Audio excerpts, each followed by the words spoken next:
ನಾನು ಈ ಕ್ಷೇತ್ರಕ್ಕೆ ಬಹಳ ಹೊಸಬ. ಆದ್ದರಿಂದ ನಾನು ಏನು ಸೇವೆ ಮಾಡಲಿಕ್ಕೆ ಸಾಧ್ಯ ಆಯಿತು ಅದ್ರ ಬಗ್ಗೆ ಸ್ವಲ್ಪ ಮಾತಾಡ್ತೀನಿ ಅಷ್ಟೆ. ನನ್ನ ಹುಟ್ಟೂರು ಇಲ್ಲೇ ಸೋಸಲೆ ಅಂತ ಇದೆ, ಟಿ ನರಸೀಪುರದ ಹತ್ರ. ಆದರೆ ನಾನು ಕೆಲಸ ಮಾಡಿದ್ದೆಲ್ಲ ಹೆಚ್ಚಾಗಿ ಹುಬ್ಬಳ್ಳಿ, ಬಳ್ಳಾರಿ, ಮಂಗಳೂರು, ಭದ್ರಾವತಿ 4 ಕಡೆಗಳಲ್ಲಿ. ಮಧ್ಯೆ ಮಧ್ಯೆ ಟ್ರಾನ್ಸ್ಫರ್ ಆಗಿ ಅದೇ ಊರಿಗೆ ಹೋಗ್ತಾ ಇದ್ದೆ. ನಾನು ಚಿಕ್ಕ ವಯಸ್ಸಿನಲ್ಲಿ ಬಹಳ ಬಡತನವನ್ನು ಅನುಭವಿಸಿದ್ದರಿಂದ ನನಗೆ ಬಡತನದ ಒಂದು ಕಷ್ಟ ಏನು ಅನ್ನೋದು ಗೊತ್ತಿದೆ. ಆದ್ದರಿಂದ ನಾನು ನನ್ನ ವಿದ್ಯಾರ್ಥಿಗಳು ಆ ರೀತಿ ಆಗಬಾರ್ದು ಅನ್ನೋದಕ್ಕೋಸ್ಕರ ಒಂದು ರೀತಿಯಲ್ಲಿ ಅವರಿಗೆ ಚಿಕ್ಕ ವಯಸ್ಸಿನಿಂದ ಅವರಿಗೆ ನನ್ನ ಸರ್ವಿಸಸ್ ಸೇರಿದ ದಿವಸದಿಂದ ಅವರಿಗೆ ಓದಿಸೋದಕ್ಕೆ ಟ್ರೈ ಮಾಡಿದೆ. ಸುಮಾರು 500 ಜನಕ್ಕೆ ನಾನು ಓದಿಸೋದಕ್ಕೆ ಸಾಧ್ಯ ಆಯಿತು. ಅದರಲ್ಲಿ ಸುಮಾರು 450 ಜನ BE ಓದಿದ್ದಾರೆ. ಆಮೇಲೆ ಒಂದು 15 ಜನ ಡಾಕ್ಟರ್ಸ್ ಇರ್ಬೋದು, ಇನ್ನು ಉಳಿದವರೆಲ್ಲ ಟೀಚರ್ಸು, ಕ್ಲರ್ಕ್ಸು ಹಂಗೆಲ್ಲ ಆಗಿದ್ದಾರೆ, ಲಾಯರ್ಸು ಹಂಗೆಲ್ಲ ಆಗಿದ್ದಾರೆ. ಎಲ್ಲ ಯಾವ ದೇಶಕ್ಕೆ ಹೋದರೂ ನಮ್ಮ ವಿದ್ಯಾರ್ಥಿಗಳು ಒಂದು ಸ್ವಲ್ಪ ಜನ ಸಿಗ್ತಾರೆ. ಅಂದರೆ ಅವರು ಅಂತಹ ಒಂದು ಸ್ಥಿತಿಯಿಂದ ಅಲ್ಲಿಗೆ ಏರಿದ್ರು. ಏಕೆಂದರೆ ಅವ್ರನ್ನ ನಾನು ನೋಡಿರೋ ಕೆಲವು ಉದಾಹರಣೆಗಳನ್ನು ನಿಮಗೆ ತಿಳಿಸ್ತೀನಿ. ನಾನು ಈ ದಿನ ಬೆಳಗ್ಗೆ ನನ್ನ ವಿದ್ಯಾರ್ಥಿ ಒಬ್ಬ ಬಂದಿದ್ದ ಇಲ್ಲಿಗೆ, ನನ್ನ ಮೈಸೂರಿಗೆ ಬಂದು ಮಾತಾಡಿಸ್ಕೊಂಡು ಹೋದ. ನನಗೆ ಅವನ ಹೆಸರು ಧೀರಜ್ ಮೋಟಗಿ ಅಂತ. ಅವನು ಭಾಳ ಚೆನ್ನಾಗಿ ಓದ್ತಾ ಇದ್ದ. ಅವ್ರ ತಂದೆನ ಹೇಗೋ ಕನ್ವಿನ್ಸ್ ಮಾಡಿ ನಾನು ಧಾರವಾಡದಲ್ಲಿ KCD ಅಂತ ಇದೆ, ಕರ್ನಾಟಕ ಕಾಲೇಜ್ ಅಂತಿದೆ, ಅಲ್ಲಿ ಸೇರ್ಕೊಳ್ಳೋದಕ್ಕೆ PUCಗೆ ಸೇರ್ಕೊಳ್ಳೋದಕ್ಕೆ ಅವನಿಗೆ ಅವಕಾಶ ಮಾಡಿಕೊಟ್ಟೆ. ಅಂದರೆ ಅವನ ಫೀಸ್ ಎಲ್ಲ ನೋಡ್ಕೊಳ್ತೀನಿ ಅಂತ ಹೇಳಿದೆ. ಅನ್ಫಾರ್ಚುನೇಟ್ಲಿ ಅವನಿಗೇನಾಗೋಯ್ತು, ಈ ಪರೀಕ್ಷೆ ಇನ್ನು 2 ತಿಂಗಳಿದೆ ಅನ್ನೋವಾಗ ಅವ್ರ ತಂದೆಗೆ 2 ಕಿಡ್ನಿ ಫೇಲ್ಯೂರ್ ಆಗೋಯ್ತು. ವಾರಕ್ಕೆ 2 ಸಲ ಅವರು ಡಯಾಲಿಸಿಸ್ ಮಾಡಬೇಕಾಯ್ತು. ಒಂದು ಡಯಾಲಿಸಿಸ್ ಮಾಡೋಕ್ಕೆ 2500 ರೂಪಾಯಿ ಚಾರ್ಜ್ ಮಾಡ್ತಾಯಿದ್ರು. ಹೀಗಾಗಿ ಅವನು ಹೆದರ್ಬಿಟ್ಟ. ನಾನು ಹೇಳಿದೆ, ನೀನು BE ಓದದೆ ಹೋದರೆ ಏನು ಪರವಾಗಿಲ್ಲಪ್ಪ, ನಿನಗೆ ಒಳ್ಳೆ ಕೋರ್ಸ್ಗಳು ಹೇಳ್ತೀನಿ ನಾನು, ನೀನು ಮೊದಲು ಕಷ್ಟಪಟ್ಟು ಓದು, ಪರೀಕ್ಷೆಗೆ ಮಾತ್ರ ತಪ್ಪಿಸ್ಕೋಬೇಡ ಅಂದೆ.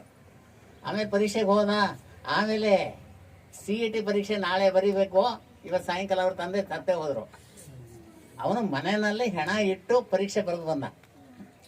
ಇವತ್ತು ಅವನು BELನಲ್ಲಿ ಡೆಪ್ಯೂಟಿ ಜನರಲ್ ಮ್ಯಾನೇಜರ್ ಆಗಿದ್ದಾನೆ, DGM ಆಗಿದ್ದಾನೆ. ಅವನು ಈಗ ನಮ್ಮ ಮಹಾಗುರು ಎಜುಕೇಷನಲ್ ಟ್ರಸ್ಟ್ ಅಂತ ಒಂದು ಮಾಡಿದ್ದಾರೆ ನನ್ನ ಸ್ಟೂಡೆಂಟ್ಸು, ಅದಕ್ಕೆ ಅವನು ಟ್ರೆಷರರು. ಅವನಿಗೆ ನಾನು ತಿಂಗಳಿಗೆ 1500 ರೂಪಾಯಿ ಕೊಡ್ತಾ ಇದ್ದೆ ತಿಂಗಳಿಗೆ. ಇನ್ನು ಬಾಕಿದು ಇನ್ನೊಂದು ಸ್ಕಾಲರ್ಶಿಪ್ ಅರೇಂಜ್ ಮಾಡಿದೆ, ನೀನು ಮನೆಗೂ ಬಳಸ್ಕೊ ಪರವಾಗಿಲ್ಲ, ಆದರೆ ಚೆನ್ನಾಗಿ ಓದು ಅಂತ. ಅವನು ಈ ರೀತಿ ಸ್ಥಿತಿಗೆ ಬರೋದಕ್ಕೆ ಕಾರಣ ಆಯಿತು. ಅದನ್ನು ನೋಡಿದಾಗ ನನಗೆ ಹೆಮ್ಮೆ ಅನಿಸುತ್ತೆ. ಇನ್ನೊಂದು ವಿಷಯನ ನಿಮಗೆ ಹೇಳಬೇಕಂದ್ರೆ, ಒಬ್ಬಳು ಪ್ರಮೀಳಾ ಬೈಲಮ್ಮನವರ್ ಅಂತ ಒಂದು ಹುಡುಗಿ ಇದ್ಲು. ಅವಳು ಮಹಿಳಾ ವಿದ್ಯಾಪೀಠ ಅಂತ ಇದೆ ಹುಬ್ಬಳ್ಳಿನಲ್ಲಿ, ಅಲ್ಲಿ ಸ್ವೀಪರ್ ಅವ್ರ ಅಜ್ಜಿ. ಆ ಅಜ್ಜಿ ಈ ಮೊಮ್ಮಗಳನ್ನು ಸಾಕ್ತಾ ಇದ್ಲು. ಅವಾಗ ನಮ್ಮ ಸ್ಕೂಲಿಗೆ ಸೇರಿದ್ದು, ನಂದು ಜೂನಿಯರ್ ಟೆಕ್ನಿಕಲ್ ಸ್ಕೂಲ್ ಅಂತ. ನಾನು ಕೆಲಸ ಮಾಡ್ತಿದ್ದೆಲ್ಲ ಜೂನಿಯರ್ ಟೆಕ್ನಿಕಲ್ ಸ್ಕೂಲ್ ಅಂತ, ನಮ್ಮದು ತಾಂತ್ರಿಕ ಶಿಕ್ಷಣ ಇಲಾಖೆಯ ವ್ಯಾಪ್ತಿಗೆ ಬರುತ್ತೆ. ಆ ಹುಡುಗಿಗೆ ಹೇಳಿದಾಗ ನಾನು ಹೇಳಿದೆ, ನಾನು ಓದಬೇಕು ಅಂತ ಆಸೆ ಇದೆ ಸರ್, ನಮ್ಮ ಅಜ್ಜಿ ಕೈಲಿ ಆಗೋದೇ ಇಲ್ಲ ಅಂತ. ನಾನು ಓದಿಸ್ತೀನಿ, ಹೆದರಬೇಡ, ಸರಿ ಚೆನ್ನಾಗಿ ಓದಬೇಕಷ್ಟೇ. ಅವಳು ಇವತ್ತು ಅಸಿಸ್ಟೆಂಟ್ ಎಕ್ಸಿಕ್ಯೂಟಿವ್ ಇಂಜಿನಿಯರ್ ಆಗಿದ್ದಾಳೆ KEBನಲ್ಲಿ BE ಮಾಡಿ. ಇದೇ ರೀತಿಯಲ್ಲಿ ನಾನು ಬಹಳಷ್ಟು ಉದಾಹರಣೆಗಳನ್ನು ಕೊಡಬಲ್ಲೆ. ಕಷ್ಟಪಟ್ಟು ಓದಿ ಮೇಲಕ್ಕೆ ಬರಬಹುದು. ವಿದ್ಯೆ ಅನ್ನೋದು ಅದಕ್ಕೆ ಅಡೆತಡೆಗಳು ಬರೋದೇ ಇಲ್ಲ. ಯಾಕೆ ಅಂತಂದ್ರೆ, ಒಂದು ಅಡೆತಡೆ ಬಂತಂದ್ರೆ ಅವನು ಹೆಂಗೋ ಅದಕ್ಕೆ ಪರಿಹಾರ ಕಂಡಿಡ್ಕೋತಾನೆ. ಯಾಕೆಂದ್ರೆ ಕ್ರಿಯಾಸಿದ್ಧಿ ಸತ್ವೇ ಭವತಿ ಮಹತಾಂ ನೋಪಕರಣೆ ಅಂತ. ಕ್ರಿಯಾಸಿದ್ಧಿ ಅನ್ನೋದು ಯಾವ್ದ್ರಲ್ಲಿ ಇದೆ ಅಂದ್ರೆ ಮನುಷ್ಯನ ಅಂತಃಸತ್ವದಲ್ಲಿದೆ. ಅವನು ಚೆನ್ನಾಗಿ ಓದಿ ಮುಂದಕ್ಕೆ ಬರಬೇಕು ಅಂತಕ್ಕಂತಹ ಒಂದು ಭಾವನೆ ಇದ್ರೆ ಅದನ್ನು ತಡೆಯೋಕೆ ಯಾರೂ ಇಲ್ಲ. ಅದಕ್ಕೆ ಉದಾಹರಣೆಗೆ ನಿಮ್ಗೆ ಹೇಳಬೇಕು ಅಂದ್ರೆ, ಹೆಲನ್ ಕೆಲ್ಲರ್ ಅಂತ ಅಮೆರಿಕಾದಲ್ಲಿದ್ದು, ಅವಳು 18 ತಿಂಗಳಾಗಿದ್ದಾಗ ಅವಳಿಗೆ ಮೆನೆಂಜೈಟಿಸ್ ಅಂತ ಒಂದು ಇದಾಯಿತು, ಕಾಯಿಲೆ ಬಂತು. ಅದರ ಪರಿಣಾಮವಾಗಿ ಕಣ್ಣು ಹೋಗ್ಬಿಡ್ತು, ಕಿವಿ ಹೋಗ್ಬಿಡ್ತು. ಆದರೆ ಅವಳು ಬ್ರೈಲ್ ಅದನ್ನೆಲ್ಲ ಬಳಸ್ಕೊಂಡು ಜಗತ್ತಿನಲ್ಲಿ ಅತ್ಯಂತ ಹೆಚ್ಚಿನ ಕೊಂಡಾಟಕ್ಕೆ ಗುರಿಯಾದಂತಹ ಒಂದು ವಿದ್ಯಾಭ್ಯಾಸವನ್ನು ಮಾಡಿದ್ಲು.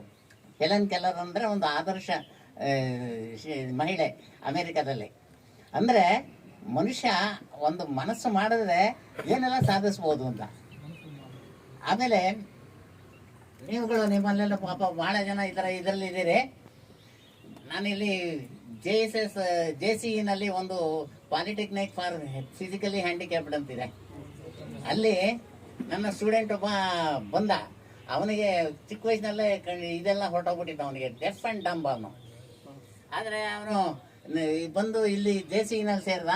ಅವನು ನನ್ನ ಫೀಸ್ ಕಟ್ಟೋದಕ್ಕೆ ಪ್ರತಿ ತಿಂಗಳು ಅಲ್ಲಿಗೆ ಹೋಗ್ತಾ ಇದ್ದ ಅವರ ಕಾಲೇಜ್ಗೆ. ಅವನ ಫೀಸು, ಹಾಸ್ಟೆಲ್ ಫೀಸು ಎಲ್ಲ ಕಟ್ಟೋದು. ಆದರೆ ಅವನಿಗೆ ಎಷ್ಟು ಚೆನ್ನಾಗಿ ಬಳಸ್ಕೊಂಡ ಅಂದರೆ, ಅವನಿಗೆ ಮಾತಾಡೋಕೆ ಬರೋಲ್ಲ, ನನಗೆ ಅವನ ಭಾಷೆ ಗೊತ್ತಾಗಲ್ಲ.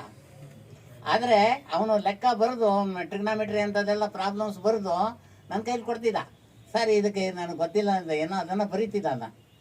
ನಾನು ಅದನ್ನು ಮಾಡಿಕೊಟ್ಟು ಪ್ರತಿ ಸ್ಟೆಪ್ಪನ್ನು ಎಕ್ಸ್ಪ್ಲೈನ್ ಮಾಡಿದ್ರೆ ಅವನಿಗೆ ಮುಖ ನೋಡಿದ ತಕ್ಷಣ ಗೊತ್ತಾಗ್ಬಿಡ್ತಿತ್ತು ಅವನಿಗೆ ಅರ್ಥ ಆಗಿದೆ ಅಂತ. ಇವತ್ತು ಅವನು ಡಿಪ್ಲೊಮಾ ಮಾಡಿ ಬೆಂಗಳೂರಿನಲ್ಲಿ ಒಂದು ಕೆಲಸದಲ್ಲಿದ್ದಾನೆ, ಒಳ್ಳೆ ಕೆಲಸದಲ್ಲಿದ್ದಾನೆ. ಅಂದರೆ ಮನುಷ್ಯ ಯಾವುದನ್ನು ಬೇಕಾದರೂ ಸಾಧಿಸ್ಬೋದು, ಅವನ ಮನಸ್ಸು ಅದಕ್ಕೆ ಮುಖ್ಯ. ಮನಯೇವ ಕಾರಣಂ ಮನುಷ್ಯಾಣಂ ಬಂಧ ಮೋಕ್ಷ ಯೋಗ ಅಂತ. ಮನಸ್ಸು ಚೆನ್ನಾಗಿದ್ರೆ ಅವನು ಎಲ್ಲನೂ ಸಾಧಿಸ್ಬೋದು. ಅವನಿಗೆ ಕುರುಡುತನ, ಕುಂಟತನ ಅಥವಾ ಇನ್ನೇನಾದರೂ ಒಂದು ದೌರ್ಬಲ್ಯ ಯಾವುದೂ ಲೆಕ್ಕಕ್ಕೆ ಬರೋಲ್ಲ. ಯಾಕೆಂದರೆ ಎಷ್ಟೋ ಜನ ಕಾಲಿನಲ್ಲಿ ಒಂದು ಪೆನ್ ಇಟ್ಕೊಂಡ್ಬಿಟ್ಟು ಅದನ್ನು ಚಿತ್ರ ಬರೆದಿರೋದನ್ನು ನೋಡಿದ್ದೀವಿ. ಕಣ್ಣು ಕಾಣಿಸ್ತಾ ಇರ್ತಕ್ಕಂಥವರು ಎಂತೆಂತಹ ಇದನ್ನು ಅದ್ಭುತಗಳನ್ನು ಸಾಧಿಸಿರುವಂಥದ್ದು ನೋಡಿದ್ದೀವಿ. ಇದನ್ನೆಲ್ಲ ನೋಡಿದಾಗ ನಿಮಗೆ ದೇವರು ಒಳ್ಳೇದು ಮಾಡಲಿ, ನಿಮ್ಮ ಜೀವನ ಚೆನ್ನಾಗಾಗಲಿ ಅಂತ ನಾನು ಹಾರೈಸಿ ನನ್ನನ್ನು ಇಲ್ಲಿ ಕರೆಸಿದ್ದಕ್ಕೆ ಅವರಿಗೆ ನಾನು ಧನ್ಯವಾದಗಳನ್ನು ತಿಳಿಸಿ, ನಾನು ಅದಕ್ಕೆ ಇವ್ರ ಕೈಲಿ ನಾನು ಬರೆದಿರ್ತಕ್ಕಂಥ 2 ಪುಸ್ತಕಗಳನ್ನು ಕೊಡ್ತೀನಿ. ಅದನ್ನು ದಯವಿಟ್ಟು ಸ್ವೀಕರಿಸಬೇಕು.